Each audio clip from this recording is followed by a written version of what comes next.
It started on a sunny Saturday morning, the kind of morning that makes you feel like life is moving in the right direction. My wife and I had finally bought a house with a bigger backyard for the kids. After years of living in the city, surrounded by traffic, cramped apartments, and constant noise, we were eager for a little peace and fresh air. The moving truck was still parked outside, and boxes lined the driveway. My kids were running circles around the yard, already staking claim to where their treehouse might go one day. My wife carried in boxes labeled kitchen, while I wrestled with the heavier ones marked garage. Neighbors waved politely from across the street. A few smiled and shouted a quick, "Welcome to the neighborhood." It felt warm, friendly, and exactly what we needed. At least, that's what I thought. Out of nowhere, she appeared. A woman in her mid-50s, striding across the street with the confidence of a general leading troops. Clipboard clutched tight in one hand, sunglasses perched high on her head like a crown, and lips pursed into a thin, unimpressed line. She didn't bother with introductions, she didn't ask our names, she didn't even say welcome. Instead, the first words out of her mouth were, "All right, first order of business, you'll need to sign these HOA documents." I froze, caught off guard. My wife stopped halfway up the steps, balancing a box, her eyebrows raised in confusion. I glanced at the papers clipped to her board and realized she wasn't joking. She had highlighted lines, sticky notes pointing to signature spots, and even a pen ready for us to use. I put down the box I was holding and did my best to stay polite. Actually, we won't be joining the HOA. Our property deed made it clear that this house isn't part of it. Karen's eyebrows shot up above her sunglasses. For a moment, she looked like she hadn't heard me correctly. Then her lips tightened. "Oh, everyone joins the HOA," she said, her tone sharp but coated in fake sweetness. "It's for the good of the community. We keep the streets clean, the lawns neat, and make sure no one lowers property values. It's mandatory." I shook my head. "No, it's not. Our realtor went over the paperwork with us. This property isn't under HOA jurisdiction." I thought that would be the end of it. A simple misunderstanding, cleared up quickly. But I didn't yet understand what kind of person Karen was. She leaned closer, lowering her sunglasses so I could see her eyes. There was no warmth in them, just irritation, and maybe even a little disbelief that someone had dared tell her no. "You'll find," she said slowly, "that things run much smoother when everyone cooperates. You don't want to start off on the wrong foot with the neighborhood." It wasn't a suggestion. It was a warning, dressed up as advice. My wife set her box down and came to stand beside me. She offered a friendly smile, trying to diffuse the tension. "We appreciate what you're saying, but we're really not interested. We're just happy to be here, and we'll take good care of our place. That's all that matters, right?" Karen didn't respond. She just scribbled something on her clipboard and muttered, "We'll see about that." Then, just as suddenly as she'd appeared, she turned on her heel and marched back across the street. I tried to brush it off.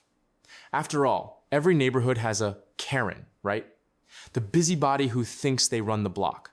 The one who complains about kids playing too loudly or lawns being too long. But this felt different. There was something about the way she carried herself, the way she assumed we had to obey, that stuck in my mind. My wife shrugged it off, saying, "She's just nosy. Don't let it get to you." But as I watched her from our driveway scribbling notes on her clipboard while staring back at us, I felt an uneasy twist in my stomach. It was the first sign that moving here might not be the peaceful, fresh start we had imagined. Because Karen wasn't the type to take no for an answer. At first, we thought ignoring Karen would make her go away. We figured she was just one of those neighbors who liked to complain but would eventually move on to someone else once she realized we weren't playing her game. But we were wrong. The very next week, Karen's campaign against us began in full force. I'd be in the driveway unloading groceries when she'd suddenly appear, marching across the street like she was on official business. Without so much as a hello, she'd point to our mailbox and say, "That color isn't regulation. You'll need to repaint it." Another day, my wife was planting marigolds by the front porch, and Karen leaned over the fence with her arms crossed. "Those flowers clash with the neighborhood's color scheme," she announced. "Community rules say you'll need to replace them with something more neutral." And then there was the car. I parked my truck in front of our own house, and Karen made a point to stroll by, clipboard in hand, shaking her head. Vehicles aren't supposed to be left on the street overnight. It lowers property values. You'll need to move it. Each time, we gave her the same response. Calm, polite, but firm. We're not part of the HOA. Your rules don't apply to us. But if she hurt us, she never let it show. When the doorstep visits didn't work, she changed tactics. At first, it was handwritten notes slipped under our door. Neat little reminders in looping cursive. Please comply with community standards. Then they escalated to printed letters. Professional-looking documents with fake letterheads that read Neighborhood Association Board. Each one listed violations. Our mailbox, our flowers, our car, and threatened fines if we didn't correct them immediately. The thing is, the letters weren't just annoying, they were unsettling. They came almost every other day. Sometimes they were stuffed in our mailbox, other times taped to the front door. Once, I even found one tucked under the windshield wiper of my truck. It felt like she was watching us constantly, waiting for any excuse to pounce.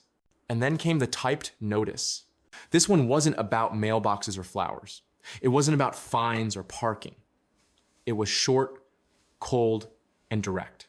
You'll regret not being part of this HOA. No signature, no explanation. Just those words, printed in bold, centered on the page.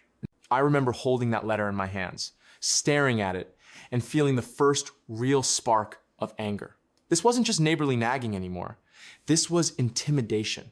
When I showed it to my wife, she tried to downplay it. She's bluffing, she said. She just wants control.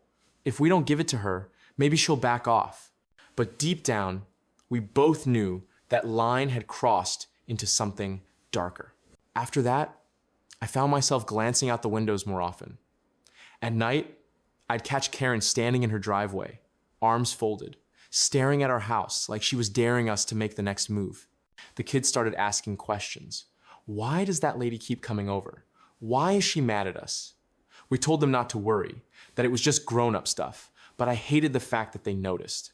Even the other neighbors seemed uneasy. Some avoided eye contact when they passed us, like they didn't want to get involved. A couple of others gave us sympathetic looks, but never said much. It was as if Karen's shadow stretched across the whole street, keeping everyone in line. For weeks, we tried to ignore it. We told ourselves she'd eventually get bored, that she couldn't keep this up forever. But Karen wasn't like other people. The more we resisted, the more determined she became. And as much as those notes and uninvited visits got under my skin, they were nothing compared to what came next. Something that turned this from an annoying neighborhood dispute into something far more serious.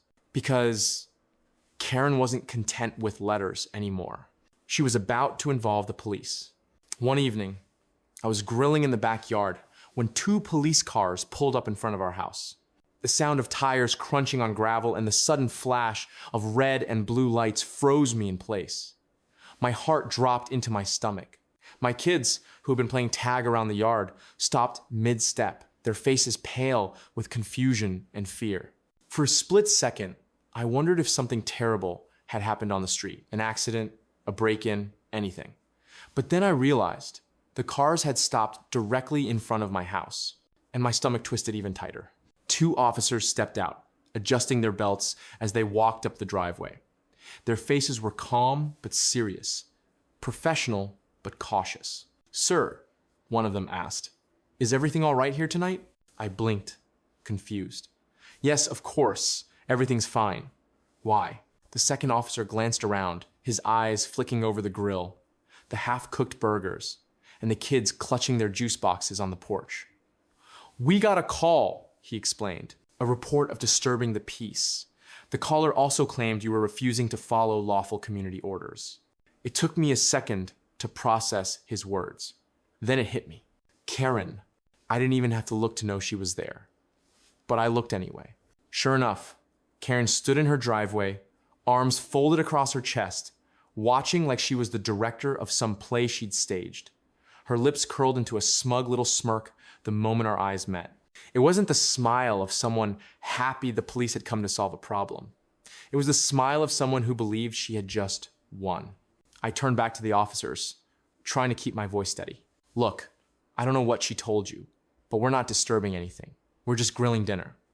And as for community orders, there aren't any. We're not part of her HOA. The officers exchanged a quick glance, and I could see the realization in their eyes. They had dealt with situations like this before. One of them sighed and lowered his voice. She's been calling us a lot, hasn't she? I nodded. She's been harassing us since the day we moved in. Notes, threats, constant complaints. This is just the latest stunt. The first officer gave me a reassuring smile. You're not breaking any laws here. You're within your rights. Just try to document everything, in case this keeps happening. With that, they tipped their caps to my kids, who were still frozen on the porch, and headed back to their cars. As the cruisers pulled away, I stood there for a long moment, spatula still in my hand, watching the taillights disappear. Across the street, Karen was still watching. She didn't look worried or embarrassed, or even surprised that the cops had left without doing anything. She just looked amused. And that unnerved me more than the flashing lights had. Because this wasn't a misunderstanding. This wasn't someone who didn't know the rules. This was someone who was deliberately using every tool she could think of to intimidate us, even the police. That night, after the burgers were finally cooked and the kids had been tucked into bed, my son whispered, "Dad, are we in trouble?" It broke my heart. "No, buddy," I told him softly. "We didn't do anything wrong. Sometimes people just make things up." He frowned. "Like lies?" I nodded. "Yeah, like lies." He was quiet for a moment before asking the question I had been dreading. Why does she hate us? I didn't have an answer. After the house was quiet and the kids were asleep, my wife and I sat at the kitchen table, the typed letter Karen had sent us still lying on the counter. "We can't keep living like this," she whispered. "It's not just annoying anymore. It's scary. She called the police, for God's sake." I nodded, running a hand over my face. The truth was, I agreed. Karen wasn't just a busybody neighbor anymore. She wasn't just obsessed with her fake rules. Something in her behavior felt off. It wasn't just control she wanted, it was power, and she was willing to cross lines to get it. What we didn't know then was just how many lines she had already crossed and how much darker things were about to get. Word travels fast in neighborhoods, especially in ones where people keep their blinds cracked and their ears open. It didn't take long before whispers about Karen began reaching us. At first, it was casual comments, dropped during short sidewalk conversations or in hushed tones at the mailbox. But soon, a picture began to form. It turned out Karen wasn't just a busybody who liked telling people what to do. She had practically built her entire HOA from scratch, an organization that wasn't even legally recognized in the way she claimed. But the frightening part? She ruled it with an iron fist. Neighbors said she went door to door with contracts, pressuring families into signing. Those who resisted were threatened with lawsuits. One man told me she even manipulated property records to make it look like people were obligated to pay dues when, legally, they weren't. "She fined me for having a bird feeder," a woman whispered one afternoon. "A bird feeder? Said it was against community guidelines. I paid her just to make her leave me alone." The stories piled up, each one more unsettling than the last. One evening, as I was bringing the trash bins back up the driveway, a neighbor approached me cautiously. He glanced over his shoulder twice before speaking, as if afraid Karen might materialize out of thin air. "Don't mess with her too much," he warned in a low voice. "She's hiding something. I don't know what, but it's bad. Just watch your back." His words sent a chill through me. At first I thought maybe it was just exaggeration. After all, people love to gossip, and in quiet neighborhoods, one dramatic story can snowball into legend. Maybe Karen was just a control freak with too much free time. But then, the black SUVs started showing up. It was subtle at first. I noticed one parked at the far end of the block while I was mowing the lawn. Another day, I spotted a different one, idling near the intersection, the driver pretending to scroll on a phone. They never stayed long, maybe 15, 20 minutes. But they always left as soon as Karen's garage door opened or she stepped outside. At first, I thought it was a coincidence. But after the third or fourth sighting, I knew better. They weren't here for me. They weren't here for any of my neighbors. They were watching Karen. And suddenly, all those warnings and whispered stories didn't seem exaggerated anymore. It happened late one night, just as the house was settling into silence. I was in the living room, flipping channels, when I heard it. The unmistakable chop of helicopter blades cutting through the night sky. The sound grew louder and louder until it rattled the windows. My wife rushed in from the kitchen, her face pale. "What's going on?" Before I could answer, the flashing lights appeared. Red, blue, and white beams bounced off the walls of our living room. Shadows danced across the curtains. I pulled them back and froze. Across the street, Karen's house was lit up like a crime scene from a movie. Black SUVs lined the curb. Armed agents in dark jackets swarmed her lawn, moving with precision and urgency. Their voices cut through the night. "FBI, open the door!" Doors creaked open up and down the block as neighbors stepped outside, drawn by the commotion. Some clutched their robes tight, others held phones ready to record. The entire street stood in stunned silence, watching as the woman who had controlled their lives for years was suddenly at the center of a federal operation. And in that moment, everything we had suspected, the bullying, the threats, the strange power she wielded, suddenly had context. Karen wasn't just a nosy neighbor with too much authority. She was something much darker. As I stood there, my heart pounding, I realized just how close we had come to being pulled into her web. She had wanted us to join her HOA so badly, and now I understood why. It wasn't about lawns, flowers, or parking. It was about control and money. And that night, under the sweep of helicopter